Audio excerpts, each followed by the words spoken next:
This is a 7 News Election 2025 Beyond the Podium special presentation. Thank you for joining us tonight. I'm Michelle Marsh. Virginia voters are poised to elect their first woman governor this November. The race features two trailblazing candidates, Democrat Abigail Spanberger and Republican Winsome Earl Sears. Beyond the potential, though, for a gender milestone, the contest also carries significant political implications. As 7 News' Scott Thuman reports, both candidates have very different visions for the Commonwealth's future. We're going to have a woman governor, the first one ever, and it's about time. Spanberger, a former CIA officer and three-term U.S. representative, is campaigning on a platform of bipartisanship and pragmatic governance. The attacks on the federal workforce are real. And anyone who wants to be governor of Virginia, their first responsibility is to stand up for Virginians. She emphasizes the need for gun control measures, criticizing current Republican Governor Glenn Youngkin's vetoes of bipartisan gun legislation that would ban assault weapons, create a 5-day waiting period to buy and keep guns away from hospitals, college campuses, and out of the hands of domestic abusers. Extreme leftist policies have led some states down a path of decline. Earl Sears, Virginia's lieutenant governor and a Marine Corps veteran, is campaigning as a staunch conservative. Yes, the truth can be offensive because policy matters. She supports policies that would restrict transgender athletes from participating on sports teams that align with their gender identity, and has expressed opposition to same-sex marriage, even adding a handwritten note expressing her moral stance on a related bill. We, as Virginians and as Americans, we deserve better than what we have in this current moment. We must preserve Virginia for the next generation. The outcome will not only make history, but also set the tone for the state's direction in the years to come. The governor appoints over 4,000 people who actually run the government and run the institutions like the colleges and universities that are public. While Spanberger leads in current polls, the high percentage of undecided voters, particularly among Republicans, suggests that Earl Sears could close the gap as the election approaches. So expect a real fight over that group and pleading for supporters to show up. I'm Scott Thuman. Back to you. Thank you, Scott. Virginia is not new to history-making in gubernatorial elections. In 1989, Doug Wilder broke a centuries-long racial barrier, becoming the first black candidate to win the governor's race. I, Lawrence Douglas Wilder, do solemnly swear that I will support the Constitution of the United States and the Constitution of the Commonwealth of Virginia, and that I will faithfully and impartially discharge all of the duties incumbent upon me as governor of Virginia. So help me God. Congratulations. Thank you, sir. And with that, then Lieutenant Governor Wilder was sworn in as Virginia's first black governor, which was also a first for the nation. Today, the former governor is a distinguished professor at Virginia Commonwealth University, lecturing at the School of Government and Politics, named in his honor. I spoke with Governor Wilder about the new generation of leaders and the state of Virginia politics. Well, thank you so much for agreeing to this interview to talk about this upcoming election season. January 13th, 1990, your swearing in made history. You're the first African American to be elected governor in the United States. My fellow Virginians, 4 years ago, I stood on this spot to assume the second highest office in the Commonwealth.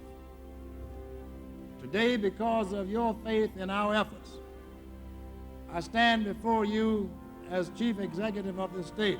Virginia is guaranteed to make history again with its first female governor. What does that history mean to you? Well, the history means that either you do what is needed to change history or you're doomed to repeat it. And in my instance, I've always thought about knowing the history, knowing from whence we come, knowing where we are. How did we get here? How was I able to stand there and take the oath of lieutenant governor and then governor? Some people had to do some things for me to get here. I didn't get here by myself. And what can I do to make certain that those opportunities pertain and exist for other people so to do. And I would like to think being first is one thing, but that's no good until there's a second. So do you some way take credit for the diversity we see in the field today? No, I don't. What I take credit for is trying to educate people, trying to be a part of the educating process, trying to participate, but more importantly, to listen to people and to hear what they've got on their mind. I think the politicians make a big mistake by not listening to the people. What do you want to see the candidates discuss more when it comes to the race for governor and the lieutenant governor race? To the issues that the people feel are most important to them. Sure, it's nice to know what's going on and comforting to know how we can have a better relationship in NATO and to have Ukraine and Russia in their war. But let's take care of business at home first before we do any of that. Let's quit the waste of money. And there we go in terms of money. We waste more money than any political group in terms of how we spend it in America. Literal waste. When I became governor, I found out that we were wasting money here. We had 2 student loan offices within 6 blocks of each other. And yet I was broke. I was left broke, didn't have a penny. I'm sorry. I was told I had $35 million to run the state. $35 million. Coming to find out it was $250 million in the hole. We had nothing. So the priorities are going to be money. And that will never change. How it's spent, where it's spent, and who determines how it's spent.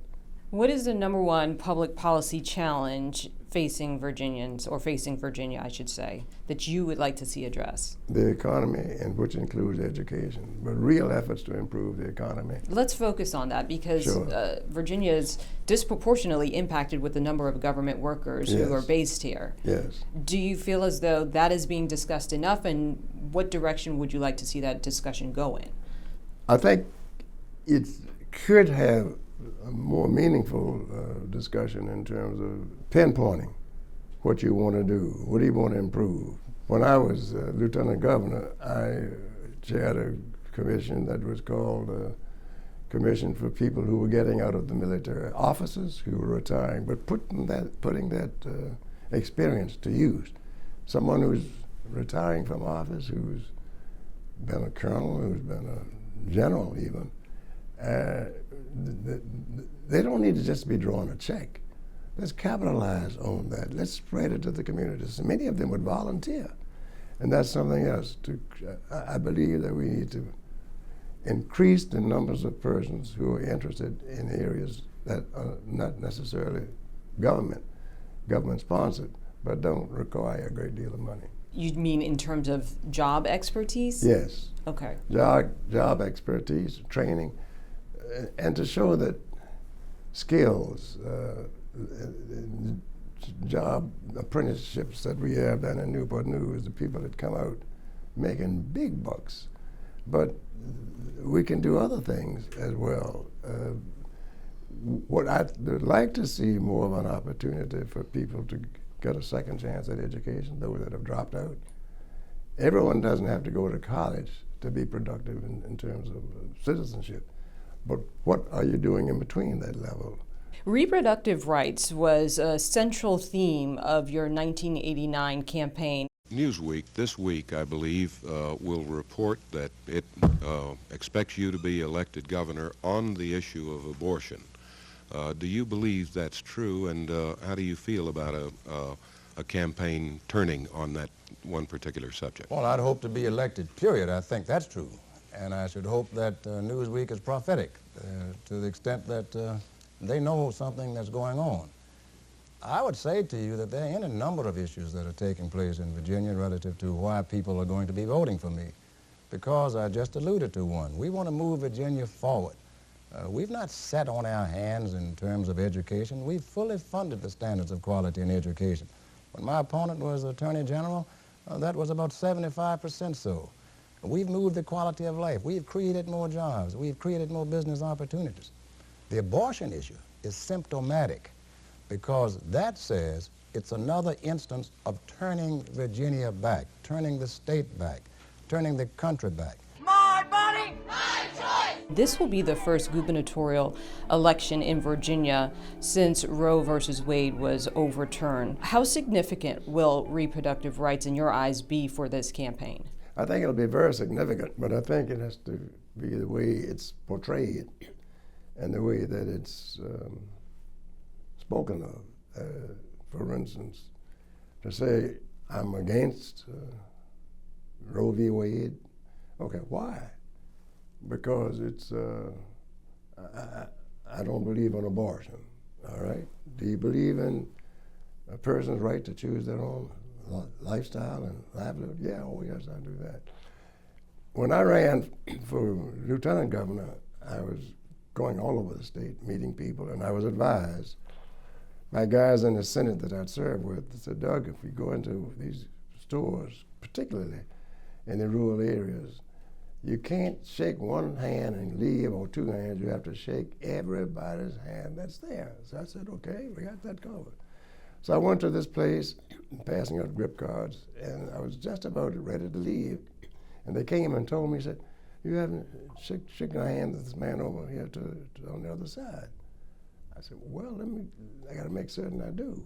And I went over and shook his hand and said, sir, he was dressed in a bandana around his neck, tobacco creases in his jaw, big straw hat on, and dungarees on.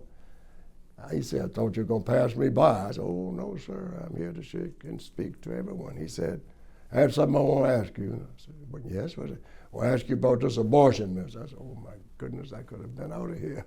I didn't have to stop. So I went on with my practice Jeffersonian spiel, government has no right to intervene. It ain't no man's business, no way, is it? Wow, look how prejudiced I was to guess this man felt one way just by looking at him and the way he dressed. And so I found that to be the case in my campaign for lieutenant governor. And I find that to be the case now. Virginia is not a red-blue state to be defined that way. I used to call it a purple state.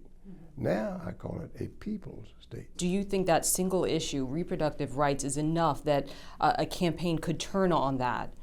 And do you believe that the differences that we're seeing between these two candidates is stark enough that it could be a deciding factor? I think it will be a factor, but I think there are other things that likewise will be a factor. Housing, public health. I know abortion is a part of health, but public health, taxation, the cost of living, and again, and education. Education will always be high, almost highest of the priorities of the voters, because if they had a good education, they want their children and their progeny likewise to have the same. If they haven't, they want to know what can they do to do it. Will it play a role? Yes, it will play a role, and it'll play a big role. So you believe there's a multitude of issues that will mobilize voters? Yes. More importantly, though, listening to the voters. And it's hard to get people seeking office to do that. I know that in your race back in the 80s, it was discussed about being one of the most expensive gubernatorial campaigns. Now you look at the numbers, we're seeing record spending in this year's race for governor. How much does that concern you?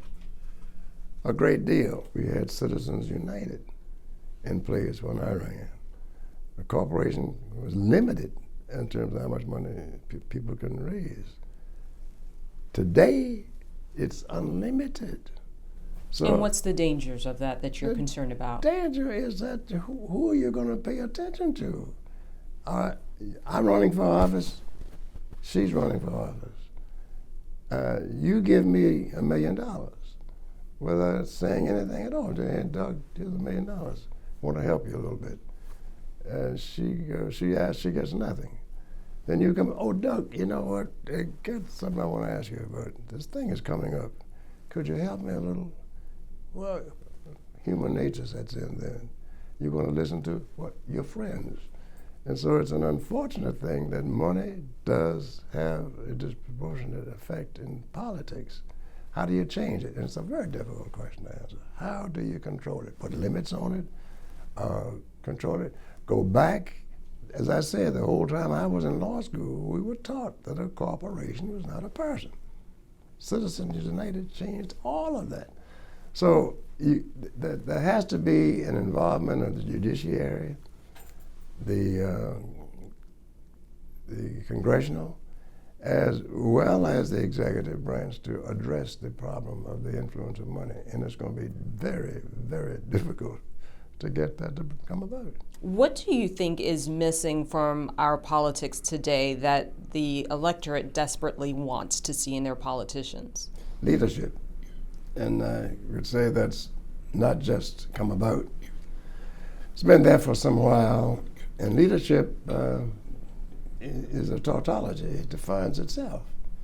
It means to what? To lead. And to lead what? Means to be in front. To be in front of what? In front of whatever it is you're trying to do. I've run into any numbers of persons who say, I want to be elected. I want your endorsement for this, thus, or the other. And my first question is always, what have you done?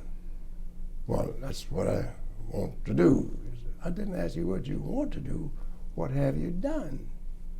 What have you tried to do? What do you commit to doing? And invariably, I find that the answers are usually vague, uncertain. For instance, right now we got some of the candidates are saying one of them particularly said that they were, in terms of education, they believed in strong schools. So tell me what a strong school is.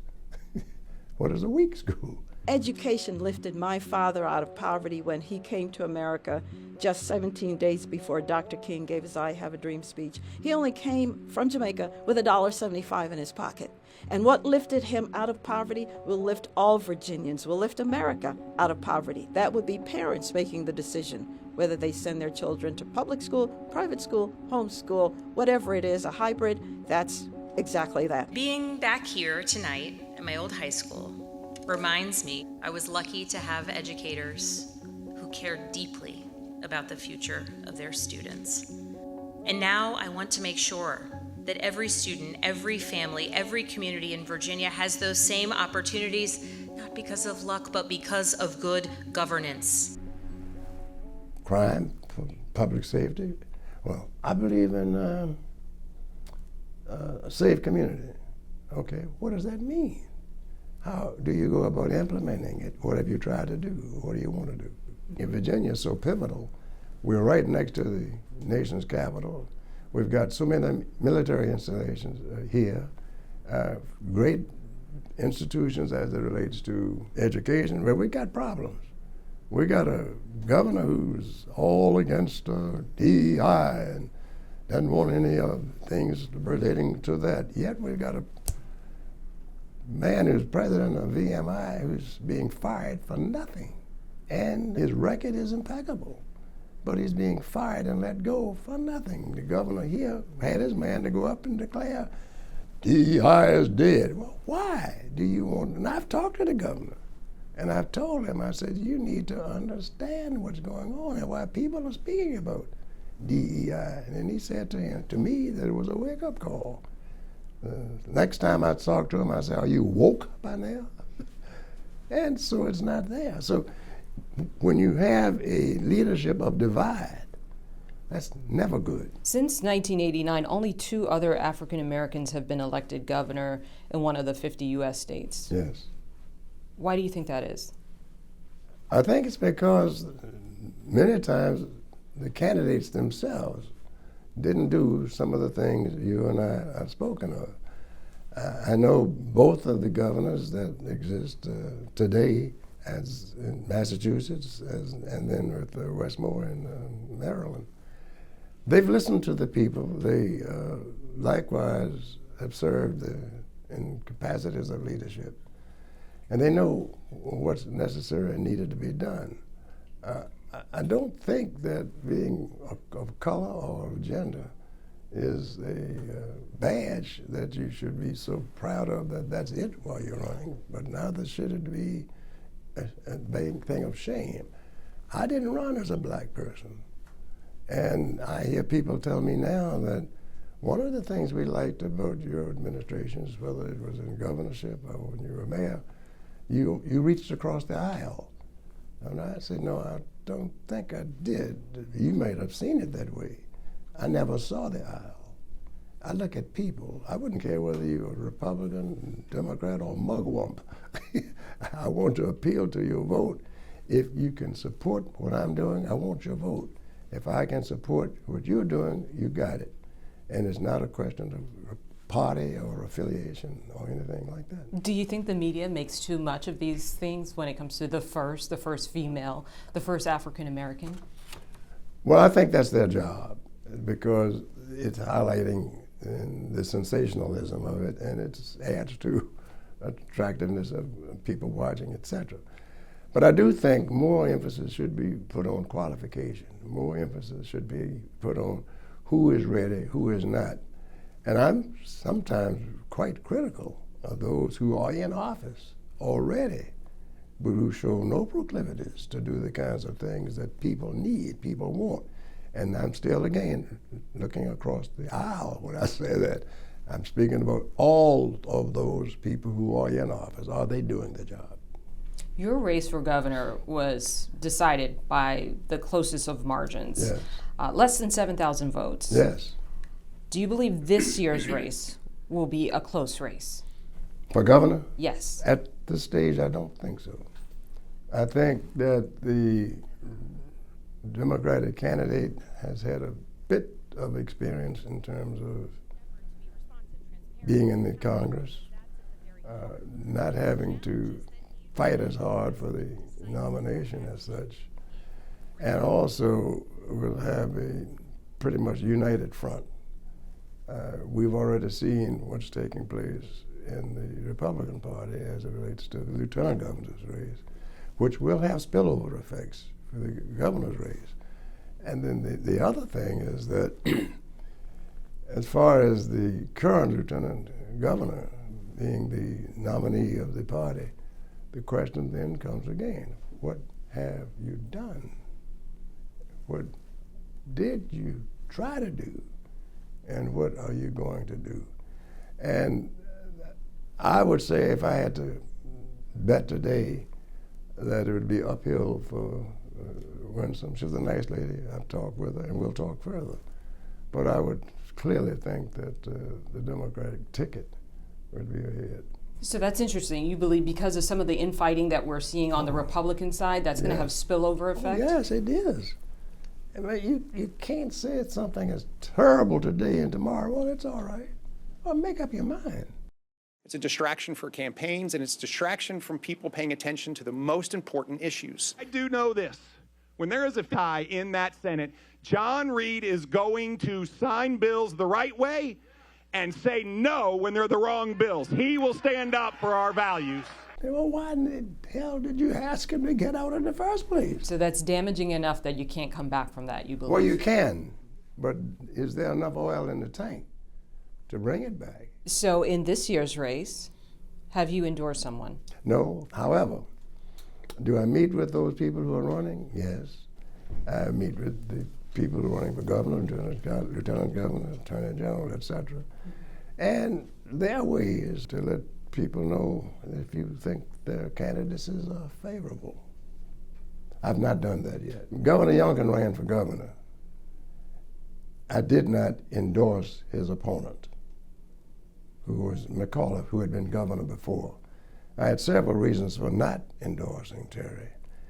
And there are any numbers of persons saying that lack of endorsement attracted many African American voters, as well as people who were more moderate, etc., and that he owed his election to people of color.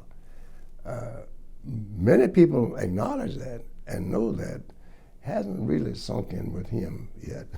Voters say they hate negative campaigning, yes. Yet we're probably going to see more of it. Yes. Why or is it effective? That's a good question. Because it's very difficult to disprove a negative. And for instance, if somebody says you are a liar, well, how am I going to disprove that I'm not a liar? But, well, I'm not a liar. Well, okay, prove it. Well, on this issue. No, I didn't say it on this issue. Or, you remember the old expression, when did you stop beating your wife? That's so negative, you know. I never beat my wife. Well, when did you stop? So I think it's exhilarating, it's fascinating, the negatives, but it's not educational to the extent of improving society. If you were in the height of your political career, would you have an appetite for running in this current climate? Yeah, I wouldn't let that bother me. And what do you tell your students? Don't be afraid of anything. There's nothing to fear but fear itself. And I think that was Franklin Roosevelt who said that. And I can tell you that are you interested in running for office? And you don't have to run for office to be effective. Look at the numbers of appointments, people who are serving in capacities who are not elected officers themselves, but they have such influence over what's going on. The Department of Defense is the perfect example. You don't have to be a soldier to determine where we stand as a nation as it relates to defense. Education, what's the biggest argument in terms of education? Is ever always money. Is it enough going this place or the other? I committed and promised Virginians that I would work to solve the pressing problems of Virginia and position Virginia for the future. I will not shrink from that commitment one iota, nor fall short on my promise one scintilla. What did your time as governor teach you about yourself? Well, it taught me that you'd be surprised at what you can do if you work with people and listen to people and not believe that you know it all. And my mother used to tell me that, said, don't let your head get too big. She told me that when I was elected to the state senate. Said, don't let your head get too big. And she was right. I learned that you never get there. You should always be aspiring to get there. There's no such thing as, well, I did it. No, you still should be trying to do what? To improve, to make your good better and your better best. And what are you trying to teach students? That they ask questions, that they demand what's right, criticize what's wrong, don't worry about the consequences, and to be able to understand what's going on, know what's going on. Don't let someone tell you what's going on. Know yourself. Follow the news. Question the news. Write letters to the editor. When I was a youngster, I couldn't believe I wrote a letter to the editor and it was answered. And they published my letter. Participate in those kinds of things. Be a part of what I call the polity of the society, of the community. Be a part of the polity. You don't have to be elected. And finally, your outlook on Virginia politics, broadly speaking. I think it's improved tremendously, and it's gotten better to the extent of the people all over the state are now consulted, rather than just a handful of them that would control, as they would say, from the courthouse to the White House. And the bird machine, the aspect of controlling the money flow. I think in that regard, you can't underestimate any group, any age level, any gender, or anything else. That's good. Virginia is very pivotal, as I keep pointing out. Well, this is going to be a different election. And the difference is that the governor has pointed Virginia in a different direction without clarification. By that I mean, what is DEI? That's so harmful that you want to destroy it. And those are issues that were phrased a different way years ago when people were trying to make certain that education and the understanding of our history was available. And I think that this election will set some of that to test. So a referendum on some of those policies? Yes, it could very well be, if it's handled as I would have handled it if I were running. That there are going to be issues you're going to have to tell me. Or do you share the governor's view on DEI? I would be asking that question. And let that person say, well, yes or no. Well, I have my own, what is yours? And see, sure, this election is going to be very, very enlightening as it relates to the history of denial and what inclusion really means. You can make it as simple as possible. What has been our history? Where are we now? And where do we want to go? Okay, we'll end it with that. Thank you so much, Why Governor. not? Thank you very much. Those of us who have the opportunity to influence the electorate must once again look deep into the recesses of our fortitude to both the good and the difficult answers that only truth can tell. We must seek the solutions, not the headlines, as we are in the fortunate and God-given opportunities to serve our neighbors. This is the moment to rise with the courage of conviction and to serve the country, the citizens of these United States, with the honor and the fortitude that our forefathers granted us. I want my legacy to be that I expanded the economic and political rights of all men and women. Having been governor of this state provides me with the luxury of political zenith, that our Commonwealth will continue to prosper and grow, and that we be guided by His grace and held in His hand forever. May God bless you, the Commonwealth, and may God bless America.